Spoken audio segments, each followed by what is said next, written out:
Kapatids, nandito tayo sa ating loob. Ayun mga kalapatids, papakita ko sa inyo yung ating mga kalapate. Ito po, mga kalapati natin mga kalapatids. Pakita ko lang po sa inyo. Ayun po. Bali po yung mga kalapate ko po ngayon ay 15.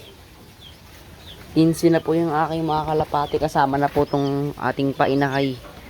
Ayan po, magpainakay na po tayo mga kalapatids. Anak po nila to. Kasi ito po yung ating mga ibon. Bali po, pag nandito po lahat yung ating mga kalapate, 15 po sila.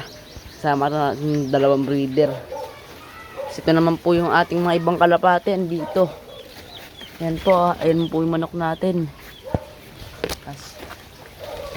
Andito po wala po yung iba, yan po. Iba ating mga kalapate. Ayun po, ito po yung ating mga kalapate. Ayun po, may painakay po tayo. Naka-entry po yan sa BBC at MFC.